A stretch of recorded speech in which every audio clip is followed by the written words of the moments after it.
Hello, and a very warm welcome, dear guests, to the public session of the Hertie School Symposium in memory of the renowned scholar, writer, and public intellectual Claus Offe. And I think most of you will be very well acquainted either with his work or with him personally. So I am going to begin simply by quickly mentioning the focus and format of the next hour and a half. And I'm Melinda Crane. It is a great pleasure to accompany you this evening as moderator.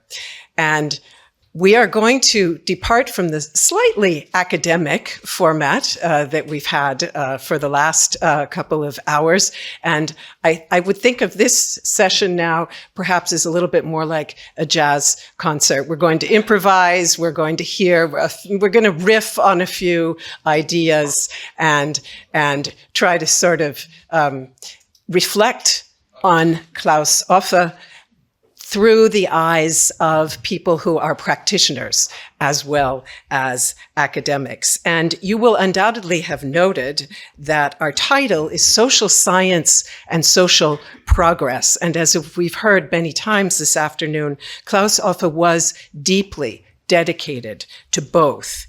His work integrated the sometimes conflicting perspectives of sociology and political science, analyzing social and political reality with the aim of shedding light on the conditions for social progress. And that goal, I was thinking, seems almost quaint at a time of rampant cynicism about both democracy and academia. And yet, Offe was anything but naive. In fact, as I was rereading some of his essays and works, I kept finding myself stunned by the degree to which he foresaw so many of the divisions and distortions that we are now struggling with. And I mean, decades ago foresaw them. And yet he never gave up his commitment to what he called thoughtful wishing. That was quoted, I think, in the invitation to this symposium. And it's a very nice way to think about what we're going to do here now for the next hour and a half. And that is precisely why we want to recall his legacy today and ask how we can sustain it going forward. So our exploration will begin with reflections from two distinguished Hertie School colleagues who knew Claus Offe well, and then we'll continue with a panel discussion that brings together three prominent thinkers and doers whose work has been influenced by Offe's wide-ranging insights. We begin with a reading from Claus Offe's essay entitled A Short Account of My Professional Life, which, as we will hear, reveals that his research career began quite early, at the age of 5, with observations of behavioral distinctions between the soldiers of the post-war occupying powers in Thuringia. It is my great pleasure to hand over the stage to the Hertie School Professor Emeritus of Law and Politics, Ulrich Preuss. Prior to his tenure at Hertie, he served as Professor for Öffentliches Recht and Politik at the Freie Universität Berlin. He met Claus Offe in the early 1960s when both were students at the Freie Universität in Berlin and members of the Socialist German Student Union, the SDS. Their first joint publication appeared in 1965 and was entitled Hochschule in der Demokratie, with a foreword authored at Offe's instigation, I believe, by the young and at the time little-known professor Jürgen Habermas. This work helped catalyze the student movement, academic reform, and a long friendship and many mutual collaborations between Professor Preuss and Claus Offe, including here at Hertie. Ulrich Preuss, you have the floor.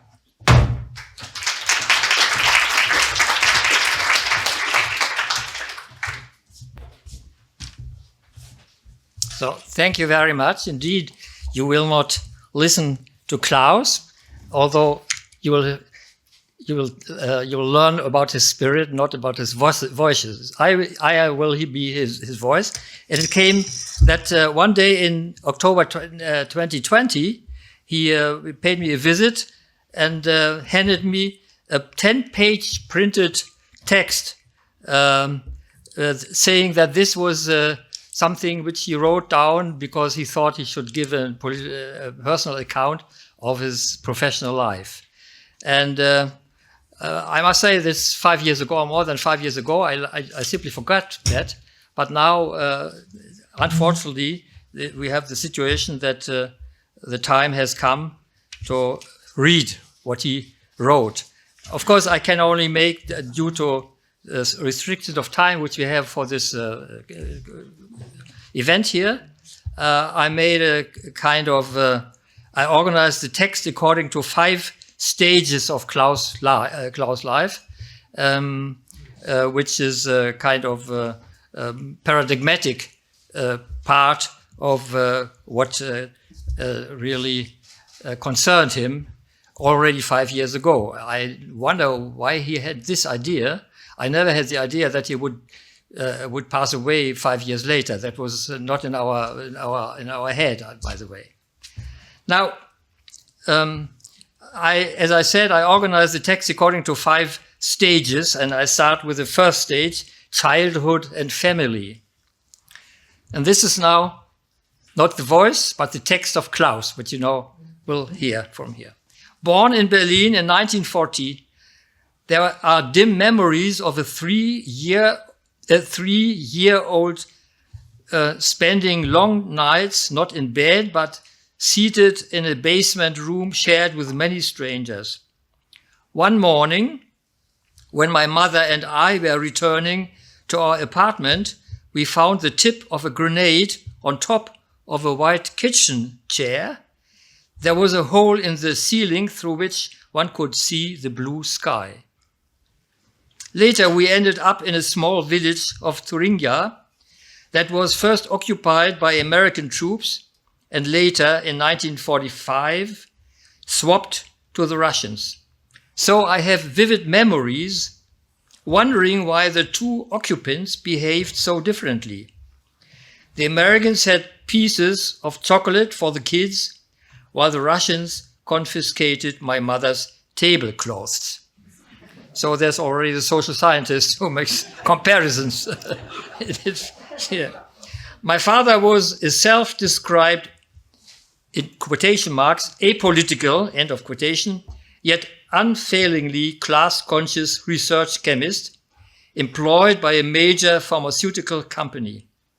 My mother, herself coming from an educated middle class and philanthropic activist Protestant background, fortunately prevailed over his preferences by having me and my 2 younger brothers educated at a gymnasium, which emphasized classical language and the humanities rather than the sciences or modern languages.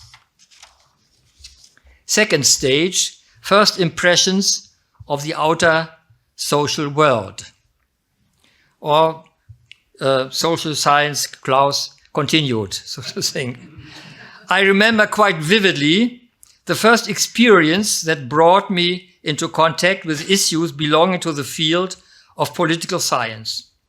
I had noticed that the founding elections of the new West German state had just been held, preceded by a campaign in which various political parties had displayed their slogans on colorful posters. Elections, or so much I had been told, had something to do with people going to cast a vote, with the consequence of a government being formed, which seemed to be an important affair. So I would ask my 8-year-old cousin about whether his parents had voted, and if so, for which of the parties. As he had no idea, he asked his mother. She responded in an inexplicably tense tone that question should not be answered, in fact, even not asked. Why? Because the ballot is secret. Obviously, she had been told so at the outset of German post-war democracy. Third stage, early youth, introduction into understanding the world. as I said, it's all excerpts, so it's in the original is more extensive, of course. So this is the third stage, early youth, introduction to the understanding of the world. People are differently successful and worthy, I heard, because they have been born with different genetic endowments, such as intelligence or different value.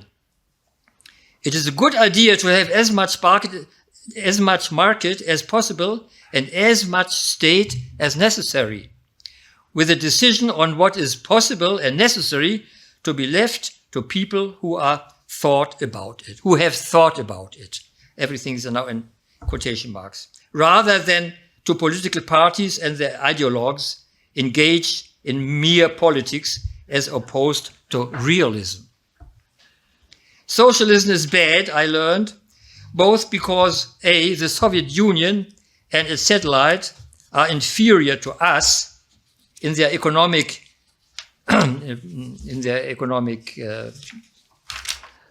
sorry. Why is that? The solid performance and potential, and B, National Socialism, which caused all the disasters of war, had itself been, as its very name indicates, a version of socialism. There were books in the household with tables which explained how to recognize Jewish people. Now in brackets, I recall asking myself, but not others, why it is deemed important in the first place to recognize them as Jews, supposing that if they found it important, they would let you know. Later, I answered my questions by concluding that some people want to know because they feel Jews are owed a special kind of respect, for reasons never spelled out, while others want to know it because it is smart to beware of them and avoid too much contact. So always very many points there. I have no idea how I managed how to escape the impact of these daily doses of Cold War and tacit bourgeois micro-level class struggle. I spent much time with slightly off-mainstream activities such as experimenting with jazz and theater, reading the very limited number of the works of Marx and Freud, becoming familiar with novels by Camus and Hemingway, holiday hitchhiking in Britain, Spain, France, and Greece, and neglecting much of my high school studies in favor of reporting for a local newspaper in the western industrial city of Wuppertal. Fourth stage, entry into academia and two fortunate events. After a failed attempt at becoming a musician, I went to the Free University of Berlin and enrolled in a program that combined sociology, economics, and philosophy.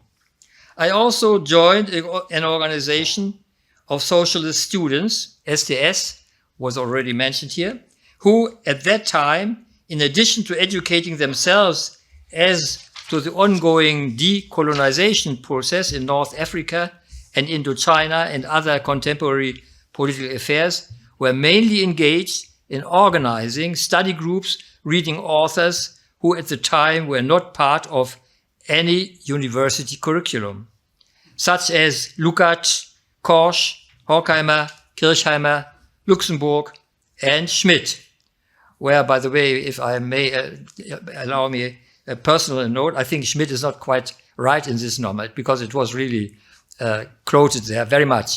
But he couldn't know that because he was a social scientist and not a lawyer, so sorry for that. Max Weber's Wirtschaft and Gesellschaft was first reprinted in Germany as late as 1964, so that students of my cohort had to acquaint themselves with Weber and other classical writers on social theory, mainly through reading works of Parsons, Bendix, and other American authors. I graduated with a thesis on two of the most influential German former Nazi social science intellectuals Arnold Gehlen and Helmut Schelsky, who jointly dominated major parts of German post-war sociology from the 1950s on. I also co-authored with 3 fellow graduate students. That's what the story which you already heard, I think, 3 times. This was the first time. I also, I also co-authored with 3 fellow graduate students a book of some 500 pages published in 1965 on democratic university reform and academic freedom, for which I had successfully asked the young and at that time largely unknown philosophy and sociology professor Jürgen Habermas to write a foreword. I felt extremely lucky and this was not to be the only instance of good fortune in my professional life when Habermas hired me as a teaching assistant and PhD student at the University of Frankfurt in the spring of 1965, right upon my graduation from Berlin's Free University. Another highly fortunate event was the Harkness Foundation of New York in 1969, awarding me a postdoc fellowship of study and travel at UC Berkeley and Harvard universities. During that time, I greatly benefited from reading, learning from, and making personal contact with scholars such as Karl Deutsch, Theodore Lowy, Robert Dahl, Minka Olson, Daniel Bell, James O'Connor, and many others, among them most importantly, for my understanding of what good social science can accomplish, Albert O. Hirschman. I also met my Turkish colleague Faruk Birtek, a friend for life. He's supposed to be in the room. Is that the case? Faruk? No, sorry. He's supposed to be here because he announced his presence. Okay, 5th stage, trying to explain the complexities of capitalist democracy. That's the topic which, of course, is kind of focus of Klaus' work. After my habilitation, I accepted a professorial position at the University of Bielefeld to teach political science and sociology. So he stresses the "and." This is very important for him. There I was again fortunate to have Niklas Luhmann as my next door neighbor of my office. In my view, the other great mind in German post-war social theory next to Habermas. Although I rarely agreed with him fully, he impressed me as a stunning and penetrating thinker. One piece of collegial advice he gave me, and now in quotation, which he probably and rightly thought went unheeded, was not to get too entangled in my scholarly work with current socio-political matters. Much of my work from the Bielefeld years was done with a group of excellent PhD students, with a focus on labor market policy, the nature of service labor, the future of work and unemployment, the ongoing dualization of labor markets, the resurging pattern of democratic corporatism in some of the Western societies, and the new social movements. In retrospect, I consider these large third-party funded projects as addressing facets of the Durkheimian, not to say Hegelian, problem of how social order is possible through or in spite of a capitalist market economy. So there's a problem with the capitalism, obviously. Work by and exchange with Wolfgang Streeck and Philipp Schmitter. I wonder whether one of them is in the room. I think Philipp certainly not, and Wolfgang Streeck obviously either. So work and exchange with Wolfgang Streeck and Philipp Schmitter have been a constant source of inspiration on this issue ever since. They have helped me deal with the challenge of understanding why a normatively, reasonably ambitious notion of a legitimate and robust social order using the institutional toolbox at hand in rich and globalized capitalist democracies remains unlikely to be engineered, something I have argued in the chapters of my disorganized capitalism. It's just half a page. 6th stage, reflecting social science research. That is kind of the way of the message to the people sitting here. That means those who are interested, not only interested, but whose profession is dealing with social science. So, reflecting social science research. After my mandatory retirement from Humboldt University at age 65 in 2005, I taught until 2012 at the new foundation-based Hertie School of Governance in Berlin, the place where we happen to be this afternoon, of course. This was overall a truly pleasant experience, teaching bright graduate students from some 40 countries. This partly confirmed and partly brought me to reconsider my earlier thoughts on the democratic structure and mission of academic institutions. I have also been convinced that social science research is virtually worthless unless its findings provoke, throw light on, or can serve as arguments in normative discourses on the nature of a well-ordered society, in quotation marks, and its defining features of the reasonable use of freedom and distributive justice. A key goal must be to propose in the mode of thoughtful wishing rather than wishful thinking. You heard of this phrase also several times already. A key goal must be to propose in the mode of thoughtful wishing rather than wishful thinking ways to achieve that end. In contrast to the objects of natural sciences, such as planets, birds, or molecules, the objects of the social sciences are reflective, evaluative, and often conflictual, i.e. capable and mostly inclined to form proto-theories of arguments about themselves and the nature of the actions and conditions under which they flourish and succeed or suffer. Social actors are both subject to and co-authors of the rules by which they conduct their lives. Such reasoning has led me to address in some of my more recent work normatively charged, in quotation marks, concepts that belong to both social science terminology and everyday language. Concepts such as, and now is a long list, and I read the full list, such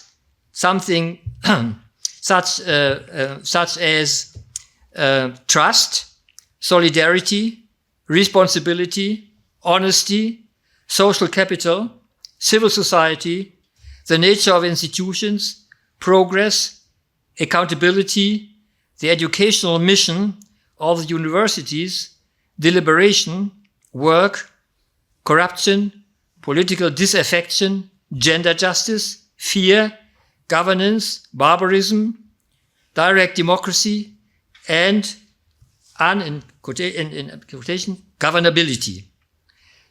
And that's a long list, as I said. Social scientists can make themselves useful to others by exploring the ambiguities of the meaning and practical uses of these and similar concepts, among which I may address in future work key concepts such as efficiency and social power. That's the end of his legacy, so to speak, and I think it's a wonderful proposal for many people sitting here in this place here and in other places in social science faculties to make thoughtful thinking. No, wishful thinking. Thoughtful wishing about these issues. So that is Claus Offe, and not very perfectly read by me, but I mean, I am a close friend. I suffer a little bit under his absence, I must confess. Thank you very much.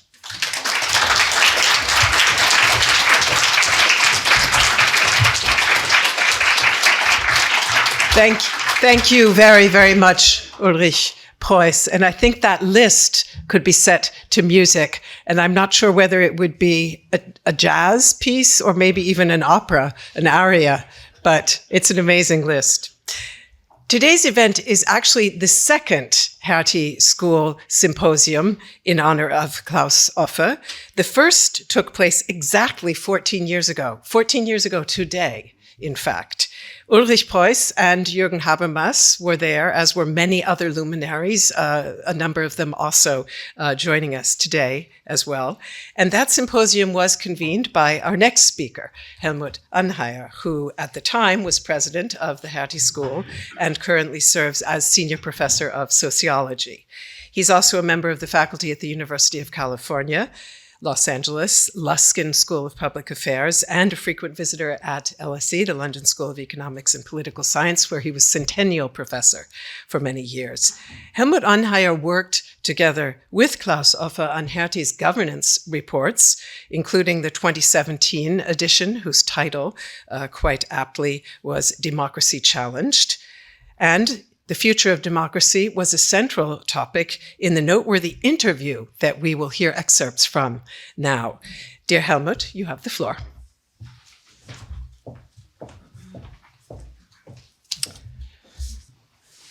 In November 2019, I traveled to Vienna, Austria, to interview Claus Offe at the aptly named Institut für die Wissenschaft von Menschen, where he spent, for a number of years, a couple of weeks as a senior fellow. We had exchanged emails about the kinds of questions I would ask him. It was a far-reaching interview. It looked at the state of sociology and the social sciences. It looked also at then current political events. And we reflected in great measure on what happened in Central and Eastern Europe, which of course connects very nicely with the session we just had. And it was an over 2-hour long interview, which was later published. And I'm not going to have you here for 2 hours. I took the liberty of just taking 2 questions. And the first question I will read to you, and then we will listen to Claus and what he had to say. So the first question had to do with Central and Eastern Europe. And I asked him, looking back at 1989, what is your analysis of what happened then and what has become of it 30 years later? I remember this event very vividly, the event of the last months of the year 89. In some countries, it is said the event has taken 10 years, and that means Poland. And in some, it has taken 10 hours, that is Romania, and everything else was in between. It was very, very exciting, and it made me participate in a research project that took 10 years or more. And I'm still very much interested in developments in the region where the historically unique transition from state socialism to democratic capitalism supposedly has taken place. Now, the expectations were very high and optimistic that this would be a matter of 10 years and everything would be normal in Europe. And the zone of Russian or Soviet influence would be pushed back to the border, eventually east of Ukraine, or even including Georgia and so on. So it was very optimistic and very, as we learned later from the reactions in Central Eastern Europe, perceived arrogance, domination of the West. You have to follow us and then we'll reward you. And that was resented, understandably, by some of the elites in Central East Europe. And the interesting problem is how to explain the mutual disappointment. The West was disappointed and is disappointed with the failure of the new member states, or the prospective new member states, to adopt standards of political modernization, liberalism, constitutionalism, rule of law, division of powers. And the Eastern elites are equally understandably disappointed with and frustrated with the failure of what is called in Eurospeak convergence. One other problem is a problem focused on by the famous book title, Building Capitalism Without Capitalists. By an analogy, you could say, the problem of building democracy without Democrats. Another major problem in the region, well known both to outside observers and internal victims, is corruption, as it is studied by our colleague Alina Monjo-Pipidi. And another serious problem is the failure of political liberalism. Places like Poland and Hungary and Romania and Czech Republic, to a lesser extent others, have turned to a soft authoritarianism. The best known example is Hungary with Mr. Orban, who has managed to gain control through an extremely generous style of social policy, as is the case also with Mr. Kaczynski in Poland, gain control over all sectors of society, the media, the industrial wealth, the universities, the schools, the regional governments, and so on. So I think many people rightly speak of the experience of the last 30 years as a process of deconsolidation of liberal democracy.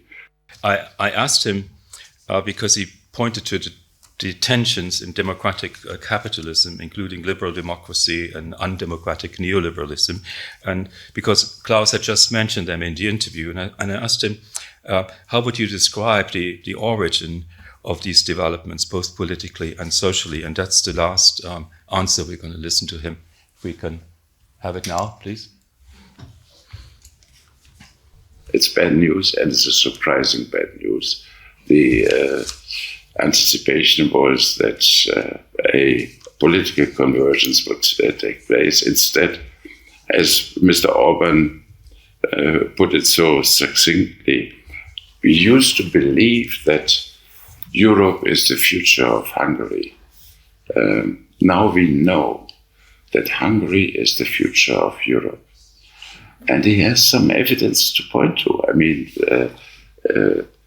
soft authoritarian rightist populist forces have spread all over the place in Western Europe, and motivated by fear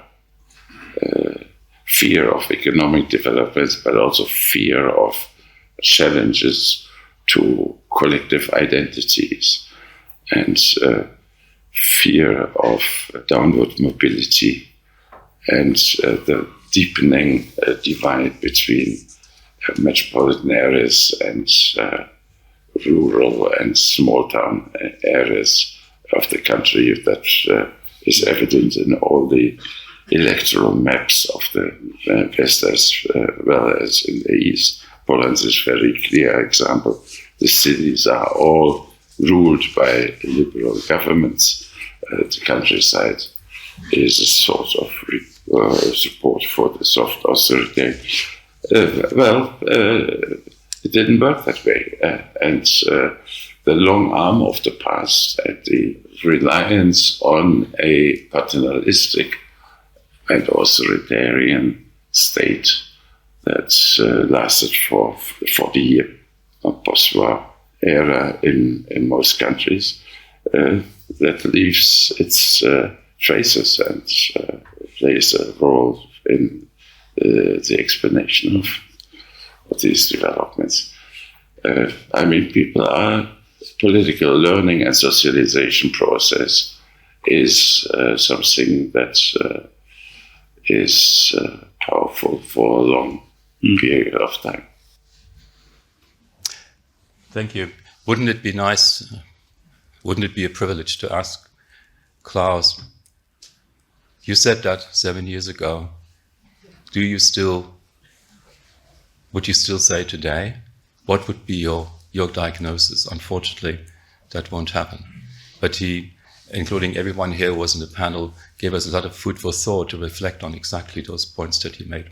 Thank you so much.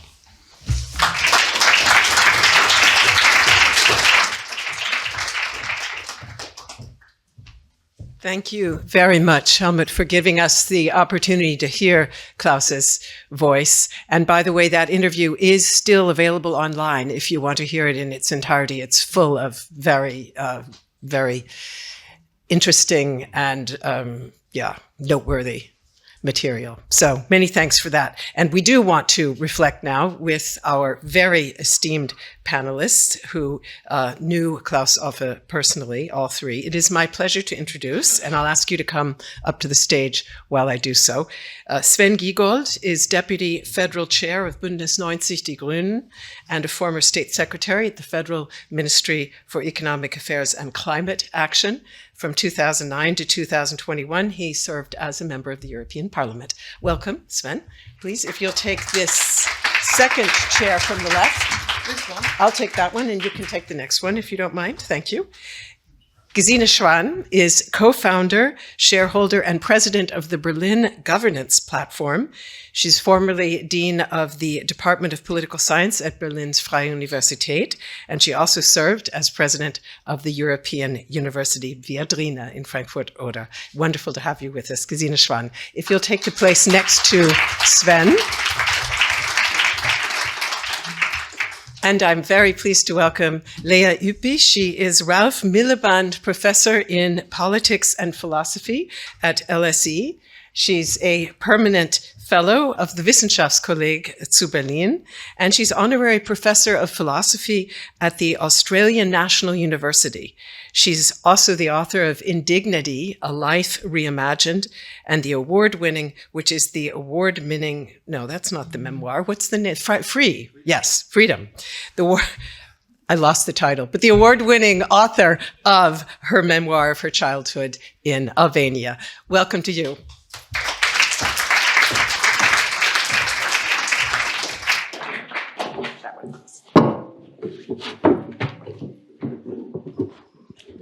So I'd like to ask all of you to share with us briefly, if you would, how you came to know Claus Offe and the influence that his ideas had on your own work. And Gesine Schwan, we heard in the short essay on my professional life that Ulrich Preuss read to us, that Offe talked about wanting to avoid entanglement in day-to-day politics. But the fact is he did occasionally make exceptions to that rule. And one of them was during your candidacy to be Bundespräsidentin in 2008. He basically affirmed your candidacy and wrote an article in, I believe it was the Frankfurter Allgemeine newspaper, endorsing it. Tell us a little bit about how you knew him and what that meant to you. Thank you very much for this wonderful invitation. I do appreciate that also because, in fact, I do not really belong to the family of the critical theory. Even on the contrary, when Offe became more and more known and famous, not only as his assistant of Habermas, but also in his own merit. I was a first student, and afterwards I taught at the Otto Suhr Institute. And these times were very split times. That means we had rather hostile atmospheres. And Claus Offe and me, we were not in the same camp. I have never been a Marxist, although I have studied Marx at least 10 years in the whole, and I think he's one of the most important authors, but never been a Marxist. And he stemmed at least from the Marxist school. He was not an orthodox Marxist, so very clear. And there was a difference of positions, especially towards the theory of pluralist democracy. Because Ernst Fraenkel, who was one of the most important authors after the Second World War, who taught at the Otto Suhr Institute, Ernst Fraenkel, who had been syndicus, I don't know what it is in English, of the trade unions in the 30s, he came back from his American immigration being a very committed explainer and also defender of pluralist democracy. And Claus Offe was rather critical because he said this pluralist democracy cannot really find a solution for the fact that the pluralist groups in a democracy are very different in weight and in power. And in the context of capitalism, that will never work, the pluralist democracy, because those who are in the favor of the position through capitalism will always win. So, and myself, I was a little younger, not much, and I was not a Marxist, and I was a defender of pluralist democracy. Although, of course, as Claus Offe was always arguing very rationally and very clearly and very soberly, I had to accept that this argument with capitalism is a valid one, an important one. On the other hand, I have never had the idea that it will be possible to totally overcome capitalism. This might be a nice discussion between the two of us afterwards. And so, in a way, the only way out was a better form of democracy and also of governing capitalism through democracy. Although we now know that the most important problem is that formally after the Second World War, we could think, and that is what Richard Löwenthal, for instance, said with Jenseits des Kapitalismus, that the national state could govern it, but that is not possible anymore with transnational capitalism. So this was an important point of difference, and I think we should discuss. I would just like to add 2 sentences to this endorsement of Claus Offe and Ulrich Preuss. The two of them were very kind to help me during this candidacy for the position of the President of the Republic. And I remember that they mainly wanted to give me good advice how I would have to fill the office, what I would have to do when I'm in office. And that was important and very valuable. And the most important point was, as I recall it, I have not read it again now, that the function and the role of the President of the Republic is different from former times. I would not have to teach society, I would not have to teach the people, but I would have to organize a discourse in society and to build bridges between the different positions in society. And I have to say, I like this description of the role of a president. Thank you very much. And Sven Giegold, I gather you also got some advice from Claus Offe. In fact, he departed from that professional distance that I was mentioning, also in the sense that he became a founding member of the Green Party. And as I understand it, he advised a number of the party's incipient politicians, including yourself. That's not the true story in my case. I have to say I was a student of Claus, and he made a tremendous change in my thinking and helped me to think more clearly. That was really what was fascinating as a student. It was described here by several colleagues, and to me, he was really very influential on the development of my thinking. But at the time, I came from more green grassroots activists. So we were a member of no political party, but we were what one could perhaps say something like movement entrepreneurs. So we were setting up NGOs quite regularly. And at the time, we were very active organizing mass civil disobedience in Gorleben. And so non-violent street action to block the nuclear trains. And at the time at the University of Bremen, we were very lucky with Claus because he had written an article to legitimize civil disobedience in a liberal democracy. So, and the greatness of that article is it basically justifies all sorts of civil disobedience, and there's very little reason or cause you could not use to legitimize to break the law with this article by Claus. So we were very happy because we could interrupt the trains with the help of Claus theories.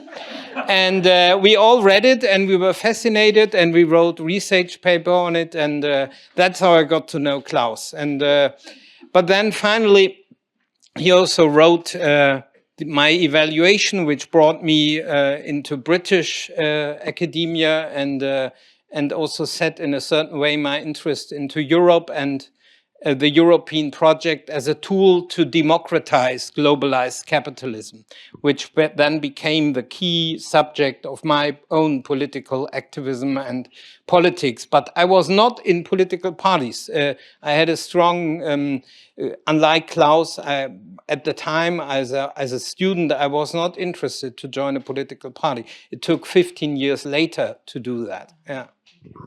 Thank you very much for I stand corrected. Lea Ypi, you have published a number of moving testimonials to Claus Offe. So tell us a little bit about the origins of your friendship and also what that meant to your own intellectual development. Yeah, so I met Claus in 2002 or 2003, and I was in my second year PhD. And Claus was about to enter what I called his first retirement.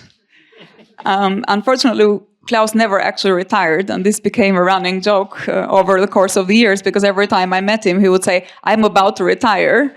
And in fact, in June, which was the last time I saw him a few months before he passed, he was telling me he was in very bad shape and bad health and was thinking about the end of life. And I remember saying, "Claus, you can't die. You haven't retired yet. You need to retire first." And so we had a good laugh about that. But I was at the UI in Florence. I had just started my PhD, but actually my PhD was not going very well. I was almost about to be kicked out. And this was at the time of the European constitutional discussions, treaty, the French referendum, the Dutch referendum. And I had read Claus's work because he was one of the giants of European thought, and we all read his text in these discussions around, does Europe need a demos to have a constitution? And there was a Habermas Offe grim debate and so on. And however, being at the UI around this time was a little bit like being in the Vatican at the height of the power of the Catholic Church. And because everyone was talking about Europe, there was this optimism. I, on the other hand, was about to be excommunicated. And had it not been for this conference where Claus showed up alongside Bob Goodin, and I gave a paper, and after they came and both of them convinced me that I should not abandon my PhD, I had just managed to escape being kicked out. So it was a week after the decision had been taken not to be kicked out. But then, of course, once the institution rejects you, you want to leave anyway. So I was thinking of leaving, and he was really instrumental in convincing me to actually stay in academia. And so in that sense, I don't think there would be any thought without this encounter. Then we met again. I was at Australian National University the year after as a visiting student because Bob Goodin had invited me to try and help me bring my thesis into shape. And I suspect one of the reasons my thesis wasn't going well was that I was arguing for a cosmopolitan vanguard. And this was a very Leninist concept, which I was trying to apply to these discussions around globalization and global egalitarianism and what could be the role of the state to create a cosmopolitan constitution. And everybody at the UI was full of technocrats, thought this was a complete joke, and it was really ridiculous. Who is this Albanian who is writing about the cosmopolitan vanguard?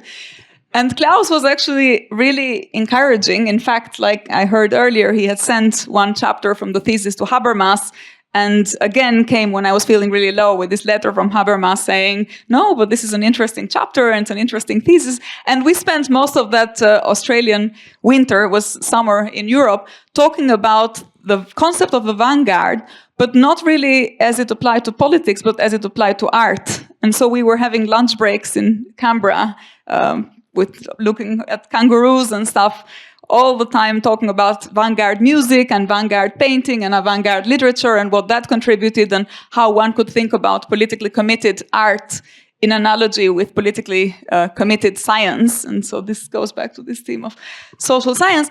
And I think he was, as I say, instrumental in this very early stage of the shaping of how I then thought and developed my ideas into book. I also think that with all the amount of reference letters that Claus has written for me, he would have probably written at least another book because he kept over the course of years supporting and writing. Sometimes job offers came and people would say, Claus Offe suggested you for this, and we were in touch. And when Free came out, he offered to look at the German translation, and he did edit my German translation, causing great trouble to my editor who didn't want anyone to interfere with the text at that point. So it's been... I think I was probably one of his youngest friends, but it's been really wonderful to be able to talk to him and to read his work and to share my work with him over all these years. Thank you. There are wonderful mentoring pictures on the internet of the two of you hiking in Australia from that amazing summer that you described. Can I just say one other thing about this? Is another story, but I think it's also interesting that reflects on sort of Claus's mentoring, actually. At one point, the Hertie had organized a conference, and Claus was supposed to present, and I was in another panel, and then he was ill and couldn't make it. And so he said, could you go and give my paper and answer questions? Oh. And so I had to impersonate...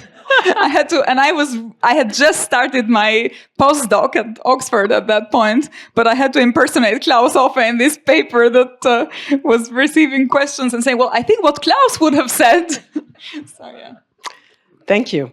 So I'd like to now start the improvisation part of our panel, and I'll just throw out a few themes from Claus Offe's work and ask you to comment on those and maybe link them up with also the concept of social progress. In other words, to link them up with how we democratize democracy, how we do better. And I'll start with tensions in democracy.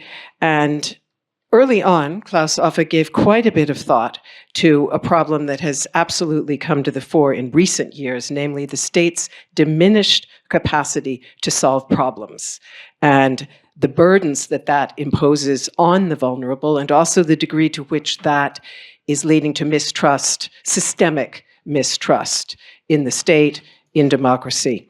So, of course, that is now often seen as a major reason for the rise of right-wing parties like the AfD.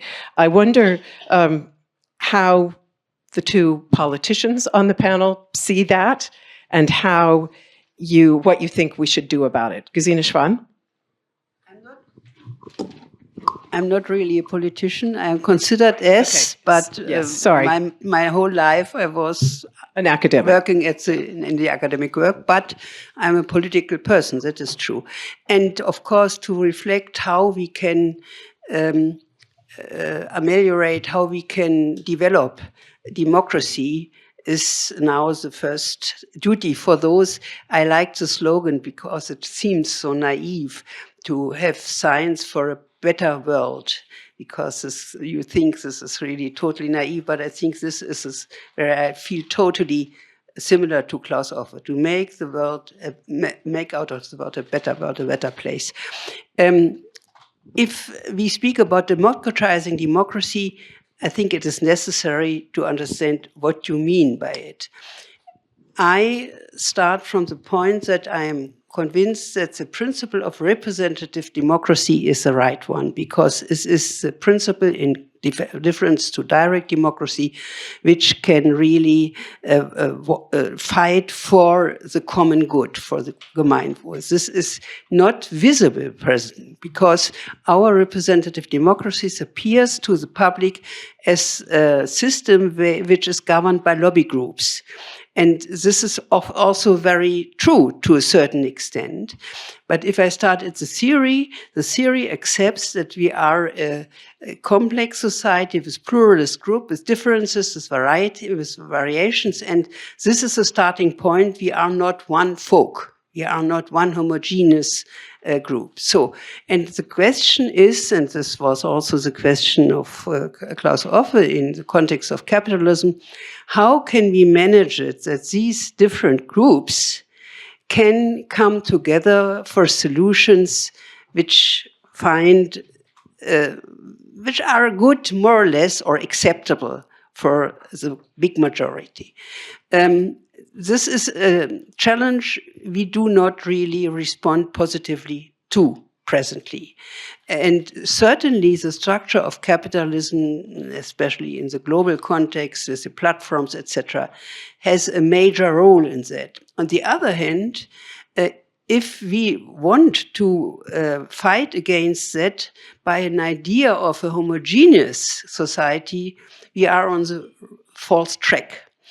And I think it is necessary to organize procedures and loci and places where what Frankl, the important theoretician of pluralist society in Germany, what Frankl asked for, elaborating a fundamental consensus. The fundamental consensus is necessary in a society which is full of conflicts. You have to make conflicts. Politics is conflicts, but without a fundamental consensus, not only about the constitution and the procedures, but also about fundamental values of living together, you cannot, this society will disrupt, and this is partly what we now live and what we now observe.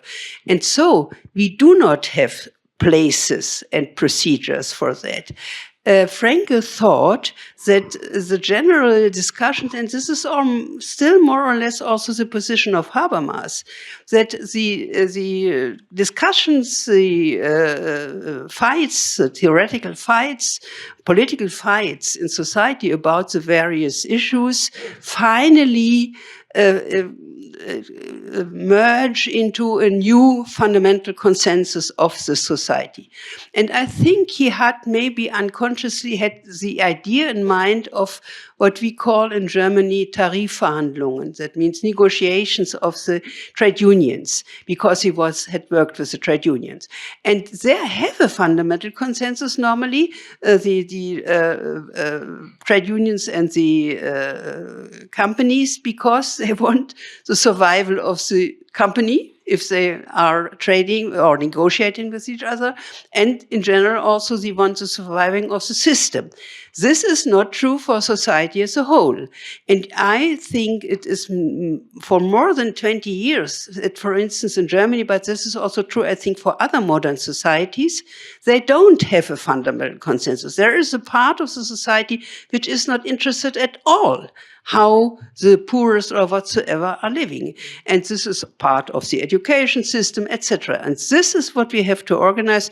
I stop here because I see your gesture, and I think others could say, could go on, and afterwards I might explain that more precisely. I thought we would pass the musical theme now to Sven Giegold. Yeah, happy to complement to this. So in a certain way, in my view, and also in a certain way following from what I learned from Claus, seeing that globalization of capital, the only response to be able to keep the capacity of the state to act for the common good is to Europeanize and to internationalize the state.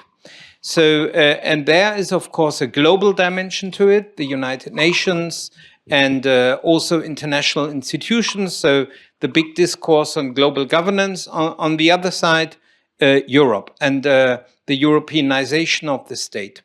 That is what interested me most in my political life in a certain way until today.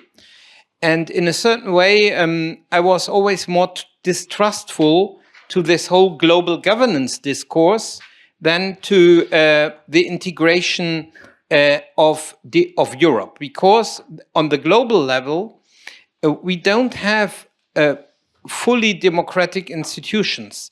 In Europe, you could argue they are also not fully democratic, but however, they are in comparison much more democratic, and they are more stable because we have our own institutions to set laws. While on the international level, with the European Council, the Commission and the Parliament, and elections of the Parliament and the national, the member states, governments. While on the global level, we have global laws, but in the end, there are no global elections and nothing like that to stabilize what we achieved. And we see now how the global order, which was never that orderful as it was claimed to be, but however, this what we got is falling apart at rapid speed. Europe, even faced with a lot of populists, has proven that it is able to respond to democratic challenges. And myself, I found myself in the middle of two of them. First, the global financial crisis and the European response to reorganize capital markets. So where we put our banks under democratic control of the ECB, which is a bit ironic because the ECB is not very democratic in itself. However, it's now under European control, and therefore we overcame the competition between the member states for the lowest regulatory standards. And we have a clearly more stable financial system, and we even managed to build European institutions against money laundering, of which I'm particularly proud.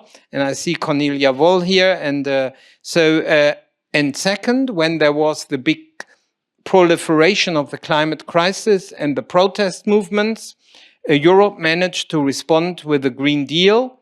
And we were able to enact 38 laws to put Europe on a track towards the first climate neutral continent. However, and I'm finishing, this is all the time under permanent threat. So we used opportunities when we could put even some of the most powerful lobbies, finance, oil, coal, gas lobbies, and put their power, overcome them by European democracy. Still, there's permanent pressure to get back to a state where they can make money without these limitations. So therefore, I would say, last sentence, please, Europe is still alive. It's still a power for civilizing capitalism. However, it's under threat itself. And I would be more optimistic about Europe than Claus was in his latest book on Europe. So, yeah.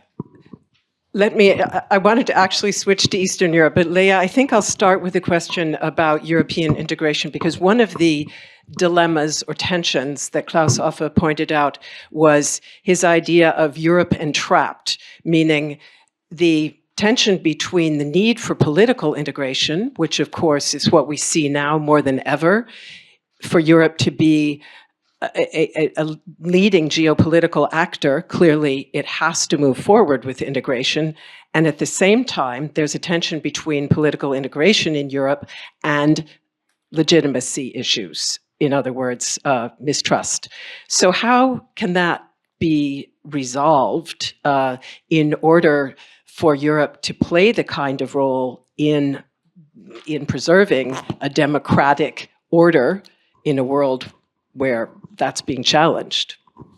Yeah, so I think I would start by saying that perhaps we need to diagnose where the mistrust comes from. And I would say here, Klaus's triple transition thesis is actually really relevant, not just for Eastern Europe, but also for Western Europe. And in fact, in particular, I think it's particularly relevant to explain what we've just heard, this final sentence in the interview of Orban that says, actually, Europe is not the future of Hungary. Hungary is the future of Europe. And I think the Klaus's thesis of, how it was really difficult to have democratic society, market economy, and these identity, cultural issues resolve all three at the same time. I was rereading his thoughts, and there was a moment of optimism in which he says, look, this is not a complete paradox in the sense that you're completely stuck. It's what he advises is something called the economy of patience. And what the economy of patience entails for him is the fact that at some point intermediary bodies, so trade unions, political parties, civil society, will begin to play a role, and eventually this process will become constructive rather than destructive. Now, this was Klaus at his most optimistic. The interesting thing is, if you think about what was happening in Western Europe at the same time as these discussions on transition were going on in Eastern Europe, you actually had the erosion of these intermediary bodies. So what you had and this is why I think the East is the mirror of the West rather than the West being the goal of the East. Because at the same time as in the East, there was this narrative of you need to democratize, you need to build market economy and so on. What you had in the West was this constant erosion by neoliberalism of parties that were increasingly becoming cartel parties, of trade unions that being increasingly losing their power, of civil society increasingly marginalized, and generally kind of state capture by capital. So it seems to me that, where I now find Klaus's thoughts most productive is going back to the very early Claus Offe, the one on the thesis of the state, on the theories of the state, and on the relationship between state and capitalism, where it seems very clear that within a capitalist society, it's really impossible to resolve these questions of lack of trust and solidarity, and there's these contradictions constantly come back and haunt you. Which is not to say that there is a kind of magic button that you can press and say, well, now we'll turn the capitalist society into a socialist society. But it seems to me even a cohesive capitalist society, or a capitalist society that distributes, actually needs an anti-capitalist project to concede that, and so to do that. And that's where I think this question of trust and, how to build Europe, it needs to become a political question of declined in a very specific way before it can actually resolve some of these contradictions. Thank you. Gesine, you wanted to? I would like to start with one point. In Germany, we mostly speak about capitalist economy and not about capitalist society. This is a difference between the Anglo-Saxon use and the German use. And of course, if you consider the society as capitalist and you transfer the principles of capitalist economy on the society, there is kind of no hope, because this is what the AfD founder, one of the AfD founders, Olaf Henke, said when he said in the 90s, we have to develop the competition of the economy, the Wettbewerbswirtschaft in eine Wettbewerbsgesellschaft. We have to develop the society into a competition society as the economy. And this is, as far as I see, the death of society, because society needs many solidarity ligaments, etc. So this is one point, and I would like to stick to make the difference between capitalist economy and pluralistic society. Concerning the contribution of Sven, I think the two are necessarily complementary, because we see now with the last decisions of the European Parliament, we have changing forces, as you have also observed, and they are very unpleasant. The last decision-making already on the media, but also on the refugee policy, all this is very unpleasant. And this shows that the national states which will not be overcome. I know you know the same. The national states won't be overcome, but we will have mechanisms to integrate. But within the national states, we have to find these places of fundamental consensus making, etc., and also of participation, because otherwise, from the national states, the European Union will become more and more right-wing. This is my fear. Just one point. We observed, for instance, in Saxony, which is a right-wing land. If you look closer, there are municipalities where you have a well-developed participation system. And you can see that mostly in these municipalities where you have a well-developed participation system, the right wings are much less strong than in the municipalities where the citizens do not participate in the organization of their communities. And therefore, I think the two things have to be complementary. You have to pursue that within the national states, but you have, of course, and this is I totally agree, the European Union is the instrument to at least kind of find a parallel between globalized or internationalized economy and politics, which should not be restrained to the national state. We heard earlier in the discussion, I think it was the first panel, was it Tina Stein, I believe? We need civic spirit in order to defend democracy. In other words, we need that participation that you just talked about. Sven, I think you wanted to reply to Gesine. I also wanted to follow up on what you were saying, and it fits in as well. I would say, what I learned at the time in Bremen was to remain critical in our thinking on capitalism. However, what I learned as an ecologist was we have no time to overcome capitalism in order to save the planet. So, you may be right that there are permanent, and Claus would have agreed, of course, that there are these strong contradictions and tensions. However, in order to give our kids a chance to overcome capitalism, we have now to save the planet. And for this, we need to turn the forces of capitalism into something which is consistent with the planet. So some actors would say this is impossible, but I would argue it is not a priori impossible, because capitalism is very effective in rapid transitions and transformations. So this has also then other potentially negative side consequences, but to change the way how we produce, to introduce new technology, this is what capitalism is good at.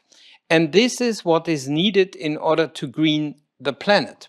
The question is, in this additional transformation, which comes on top of other transformations, which already put society under stress, will this additional demand for change in everyday life put tensions on our democracy and cohesion of society, which is impossible to digest for a democracy? And I agree with you, if the democracy on the national level is put in danger, also Europe is in deep shit, because Europe is in the end some sort of unique federation of nation states with a top layer of European democracy.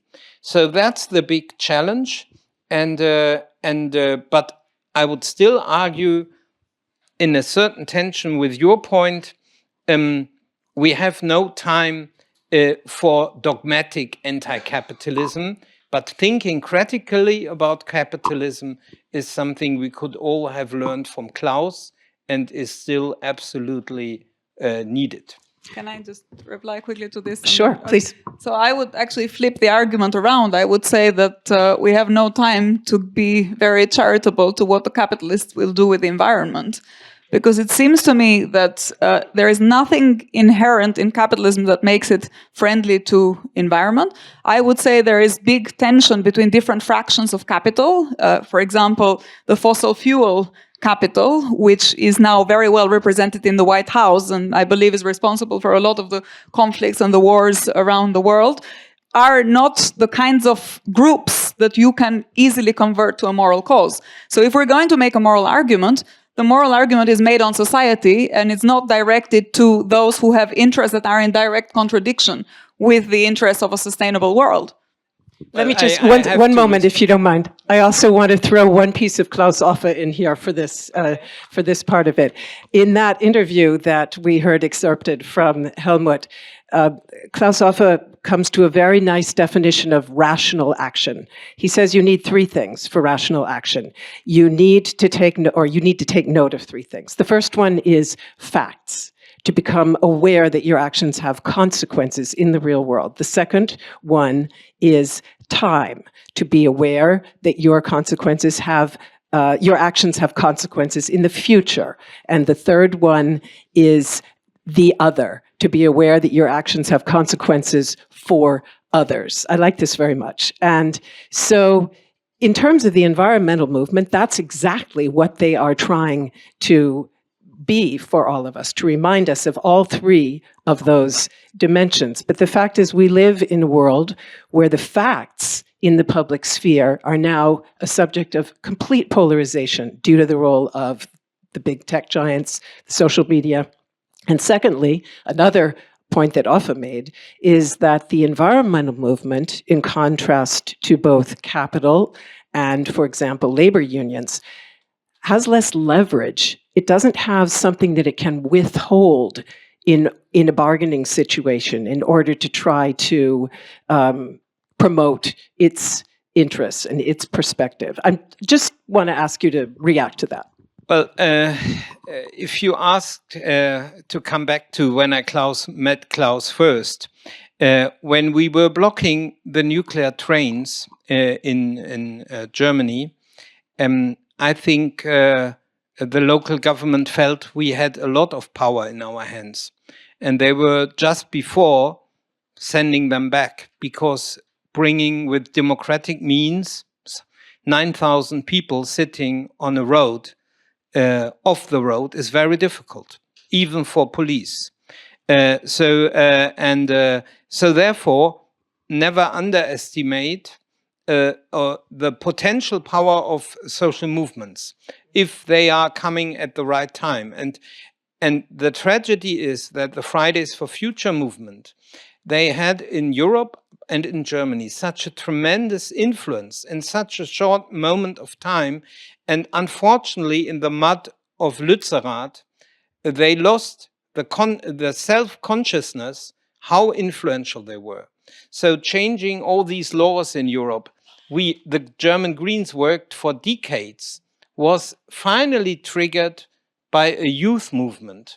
So that is, so therefore I would say they have also possibilities, and there's not such a big contradiction between us. Of course, I agree that companies in capitalism have an incentive to earn money even with very dirty methods. However, the question is, if there's democracy to set limits to the markets, then in these regulated markets, there are companies which can help us to bring about change. And when I was state secretary, not far away here in the ministry, I have to say that very often when we had conflicts with polluter lobbies, our biggest supporters were not the NGOs, they were the companies making money with the green alternatives. And they were helping us already today. So when Madame Reiche is having a lot of trouble at the moment in Germany with her energy policy, that is because there are now hundreds of thousands of people making a living and profits from renewable energy. So therefore, capitalism is not one unique form of organization. There are different fractions of capital, and the art of politics of democratic progressive politics is to try to find allies and fractions of capitalism which can help us to democratize the rest and to civilize the rest. So brief answers, if you would, please, because I do want to open to audience questions. So, Gesine, please, briefly, and then I want to come back to Leah. Speaking of leverage, I would like to make 2 points. There are, as Sven just showed, there are chances, I would not say good sides, but chances, opportunities within capitalism, and this is the inner contradictions of capitalism, of course, to find out, and one can say that in a less abstract way, if certain industry have concentrated for their business model that during the next 10 years they want to be on the renewable energies, and they don't want to change it all the time. So we can rely, or we can use these inner contradictions or these inner differences of interest within the capitalist companies. The second point is to make the leverage sustainable. Social movements have a lot of impact to start it, to push it, but it can always happen that it is too emotional, too movemental, and is not sustainable. Therefore, I come again with my participation. We are, for the moment, practicing the so-called Wärmeplanung, the plan which the Greens have ordered with good merit for the municipalities, so that that would change their system of energy. Your party was part of it. Yeah, but one has to be generous. So these new laws have to be filled because there are still municipalities which say, "Oh, that doesn't interest us." Now with the war in Iran, they understand more and more that they need another energy. But if you do that on the participatory way, the people more and more understand and identify with that, and then it becomes sustainable. This is why I plead for this leverage. Can I just, I just wanted to add actually something, maybe it's partly continuing and maybe slightly disagreeing, because it seems to me that the democracy that sets limit to capital is representative democracy, and representative democracy is party democracy. So although these social movements and participation is really important, if in the party space you lose the anti-capitalist argument, you lose the argument that says, look, this is where you need to intervene, this is where you need to put pressure, I don't really understand how a social democratic party can think that capital is their ally or might want to make their ally of a fraction of capital. The point of social democracy is to put pressure on capital. Of course, if you find the alliances, that's great, so be it. But to me, the fact that there is no room and no discussion in the party political space for a project of alternative identification of who are the subjects that are being suffering the repercussions of capital, what are the mechanisms through which they can put pressure? How does the party system filter these ideas from social movements into parliament? And the loss completely of any platform on the left that just raises the question. I'm not even saying you do anything about it, but at least it needs to be on the table. This is very concerning because I don't really see how any fraction of capital will give you anything without contestation and just because you've somehow made a moral argument and they will be nice to you. I'm just going to let that stand. And we're going to open the floor now to audience questions. I'll take 3 and short ones if you don't mind. So please, here. And do remind us who you are. Professor Joanna Bryson here at the Hertie School, Ethics and Technology. Thank you very much for your panel. I work specifically in some of the regulation issues you've been discussing, these transnational entities like search engines and things like that. And I very much agree with what all of you, but especially Sven Giegold was saying about the European Union as sort of a template about how we can get at global governance, but not being exactly the right answer. So my question I'm putting to you is, taking what we've learned about democracy in Europe, right? How would you design a coalition or some kind of a trade agreement or whatever between the anarchy that is the international system? So we can't just replicate the EU. What would you keep and what would we learn that we might want to try to throw away? For example, in my mind, veto players. I'm going to bundle, so don't start answering yet. We have one here, Micheline, I believe. Yeah. I'll come to you later. We're going to do 2 bundles. Oh, yes, such an interesting session. Thank you for all of you. I am just keeping my cylinders, I keep spinning. So I just wanted to just push you a little bit further to discuss these questions of anti-capitalism. So one argument can be there are no anti-capitalist movement, there are no anti-war movement, there are no anti-AI movement, there are no anti-any think movement these days. And the only thing that strategically we have is a green movement that had gained tractions, not only in this country, but in many other countries. There was at the level of civil society, at the very least, if not at the level of the European Parliament. But certainly now we see a dismantlement of that movement. So strategically speaking, it makes sense, it seems to me, to focus on that movement as a driving force for some form of regulatory capitalism, sort of Keynesian, etc. So I want you to just think about that strategically. How would you use that to move along the lines that you were talking about, Leah, before, and you? What is the strategy? Is it strategically aligning with capitalist productions in the renewable energy? Is it that going too far if you do that? So just leaving it here. Pass that mic back. Thank you very much. My name is Jürgen Feldhoff from University of Bielefeld, and I met Claus Offe in Bielefeld when he started there. I want to mention 3 points in very short, where we did not agree the whole life till the end when we met here in Berlin. One is the political role of unions. It's not the tariff system. It's the idea that unions could be a political power of its own, could be intervening in parliament. I followed more Abendbrot, I think, and we did not agree about this question. If unions, they were on this way, especially the metal union, but chemical not. But today they are very good tariff systems, but it's a system where the workers do not agree because they are responsible. What happens? Look to VW. Second, where we did not agree, of course, who's right and who's wrong is not the question, where we didn't agree about the social initiatives of civil society, not the institutions of civil society, but the persons who start some initiative, who start to establish something, to defend something. That was a very, very important question between us, not only European Union and German Parliament, but this not only local, but mostly local civil societies, initiatives as part of democracy. And the third point, the last point, where we did not really agree, only to show there are differences, of course, under democratic discussion, is the question of immigration.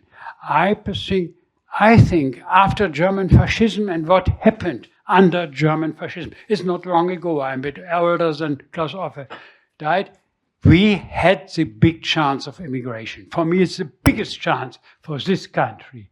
Although, of course, a lot of people think in another way. And we had discussions in these questions only to tell that there are also differences between us. Thank you. Thank you very much. So that goes back to this lady. And Maybe we can take all the questions as we will. okay. Are people taking notes? Are you remembering the questions? Because I'm not fully.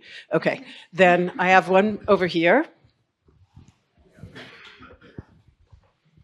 And we're not going to all comment on each question. I think we'll have to divide that up. Go ahead. Hi, this is Alvin from the Max Planck Institute. So I actually have a question regarding the theme of the panel, social science and social progress. So I'm a social scientist, so I'm just really curious, like, what do you think about the relationship between social sciences and social progress? And I mean, in particular, right, can you give us some examples, like how does social science contribute positively to the social progress or negatively? Because we have many young, students here studying social sciences. So it'll be very interesting to know the relationship between the two. Yeah, thank you. Thank you very much. Then I had one here. Thank you, Laszlo Brust, Central European University. To Lea's idea about the political parties, I agree. I think this is actually the national level political parties. This is what Claus Offe would have said also.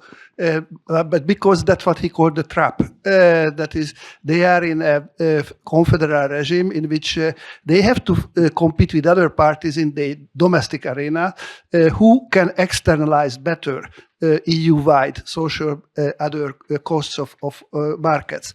So that's why I think he suggested this federal solution, have basically class parties at the level of the EU competing with each other. Thank you. Then I had one here in the middle. Yeah, and then I'm coming to you. Hi, I'm Timothy Schwan. I'm a graduate from the Hertie School. So my question is also on the future of capitalism. If we take the assumption that capitalism is the best system to resolve resources and mobilize resources and push for scientific technology progress, right? And we take, the current ways of disciplining capitalism has failed. Think of the Polanyian idea of countervailing forces, because unions are no longer relevant, because we don't live in industrial capitalism. It's about financialization and gig economy.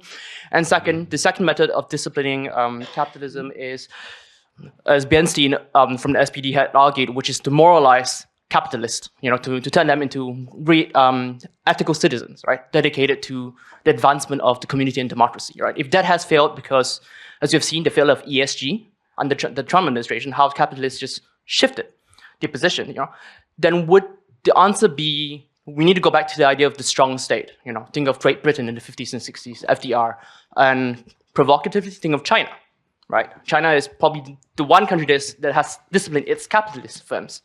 So what is the democratic version of this? Thank you. Then I have one more in the very back, the gentleman who's standing up.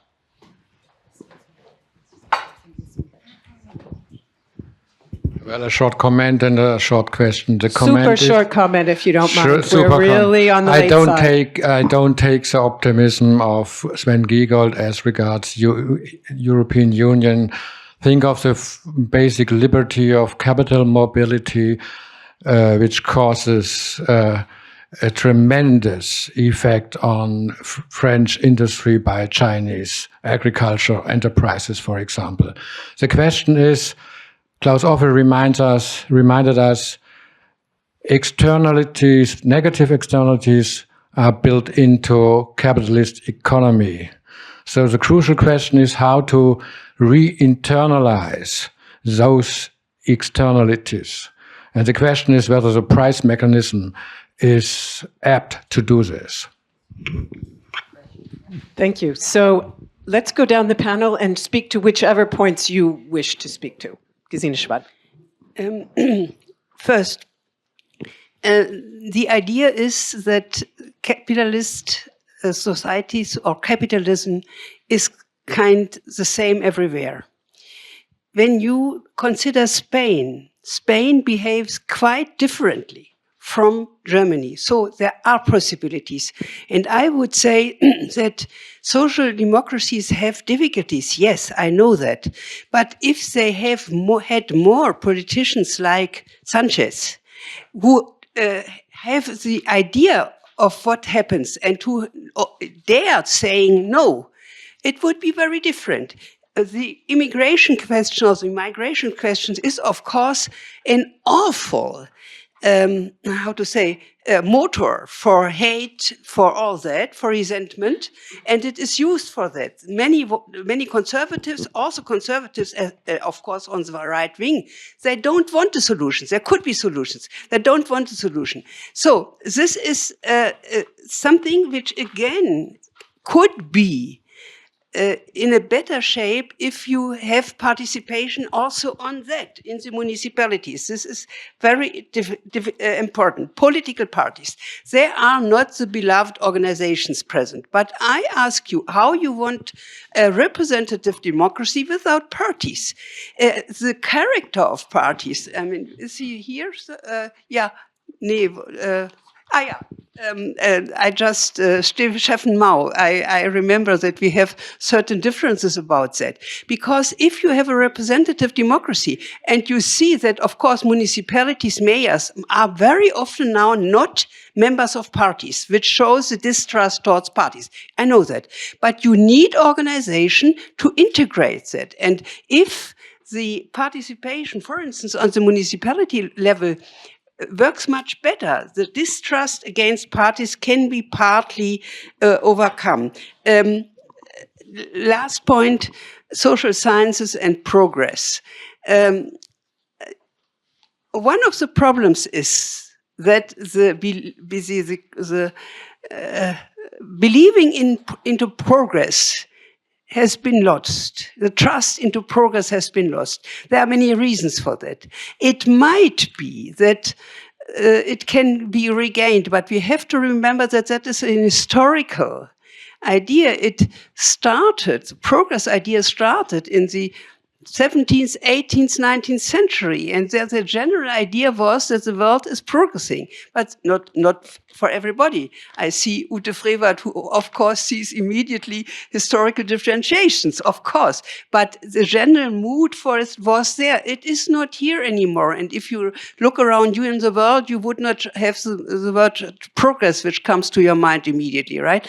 But which does not mean that you cannot work for a better world and for more common good. And I think you should not give up that quickly. If one point still, because I love her so much, but to rely on morals is not sufficient. I mean, I am very much for morals, and I'm very much pleading for institutions which would support morality, etc. And I still remember in the Federalist Papers, more at the end, when the authors ask again, how can we avoid the accumulation of power and the distrust and the misuse of power? There is this famous saying, it's only the manly mind of the American people which can prevent this catastrophe. It is mainly okay. Women are more strong now, but this is 18th century. But you need a culture for that. Political culture is absolutely necessary, but you cannot rely on morality if you do not have uses, if you do not have institutions, if you do not have laws and all that. This is what I would plead for, being 82 years old. Thank you, Sven. Very young. Well, look, first, it's always easiest to refute a hypothesis which has not been defended. And no one here, and in particular not me, is pleading for naive moralizing of actors in a market. I believe that social movements and together with actors in the market can lead to the right conditions that we get laws which set clear rules to a market. That's what I believe in. And I was arguing that Europe has succeeded in some key areas to do just this, on the way towards greening, but also even regulating financial capital. And all this is imperfect and unfinished. So agreed. But it's very easy to be pessimistic in these days. And I would say it's also more likely that all this will lead not only into an environmental catastrophe, but that the lack of capacity to act on the international level is not consistent with the degree of internationalization which we have constructed. So I'm also rationally in a more pessimistic tone. But if I think about what is the best chance we have as Europeans to make a difference, then it is to build this European Union and use it as a democratic space. And there's, of course, one big distinction to be made. Our treaties are very imperfect, so they don't allow a lot for participation it's very limited, the role of individual citizens beyond voting for your national government and voting for the European Parliament.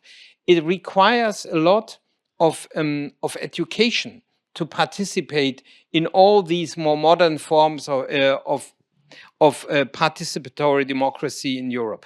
So second, we have areas where Europe can vote with majority vote. And these are the areas where we are good at regulating. But in particular, when it comes to the social contradictions, the growing mistrust of people at the lower end of the skills in regions which are losers in global competition, there Europe has very limited tools, because in order to build social security, to redistribute, we need very often not majority votes, but consensus. And this consensus is in the Council is not to be achieved. And therefore, also Europe is maybe good at regulating capital for the environment, against discriminations, but very bad at limiting inequality and helping those which are the losers in an intensified race in an area of intensified technological change. And there the big open question, to which I have not yet heard a really good answer, is how can we enlarge in these areas the power of Europe so that it can re-embed capital also in the interest of social. And the last point I would like to make, there's even big dangers, because inside of the European institutions, there are very powerful actors which are incredibly unhappy how strong the regulatory power of Europe became. So while we are reflecting on capitalism, they are working on dismantling this regulatory force. And there is a huge danger coming up just in these days, and this is using this so-called 28th regime, so building a European layer of regulation so that you can establish your company in any country in Europe, and then using the laws of that country in order to do business everywhere. And this would put all the regulations in Europe against each other in a race to the bottom, as we have seen it in taxation. So the idea to have a 28th regime is a good one, but not if these companies created can then make basically a competition inside of the union of the lower standard and then work in the whole market. So we have to protect the integrity of the market also in its democratic essence. And that is very much in danger in these days.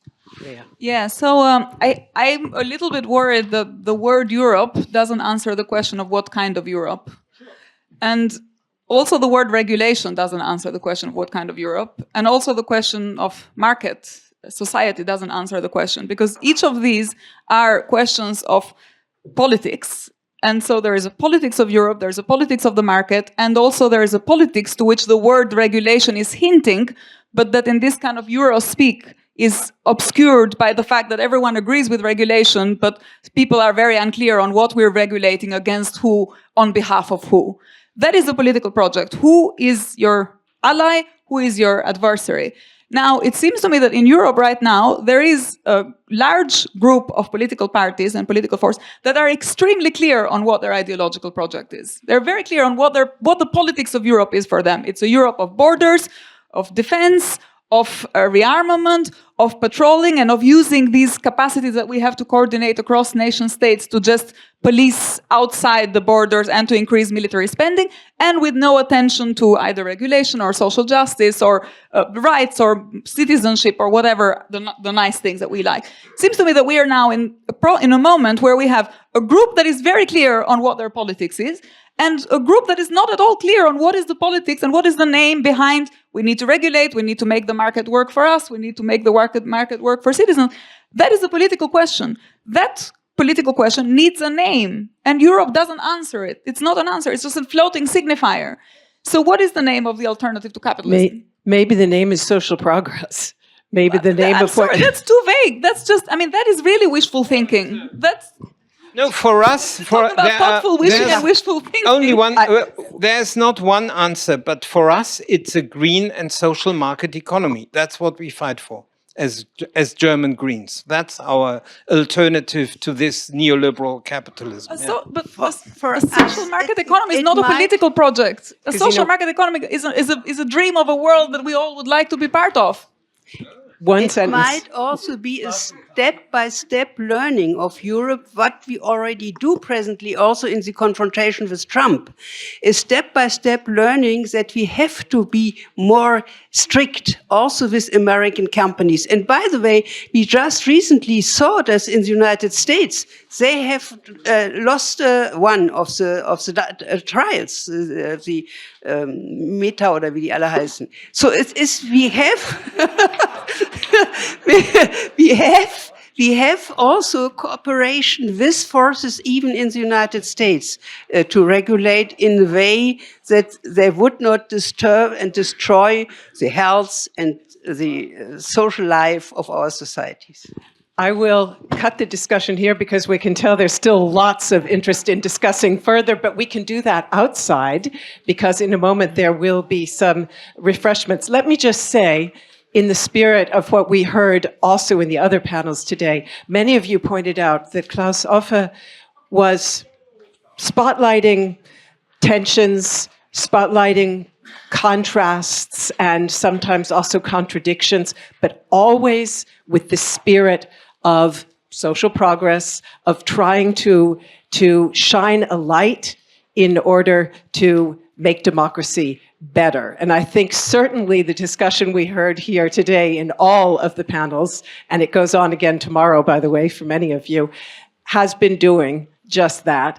And I'm going to borrow something from Leah that you apparently had many discussions with Claus Offe about a quote that I am very fond of from Gramsci, which is the famous quote about pessimism of the intellect and optimism of the will. And clearly that is what Claus Offe was doing with his contradictions and tensions on the one hand and his belief in progress on the other. And I think in that spirit, we can say thank you so much to all three of you for providing reason for optimism. And thank you very much to Hertie for making this discussion possible and for organizing the fantastic panels that we've had today and for hosting the reception. So enjoy the evening, enjoy the reception. Thank you very much.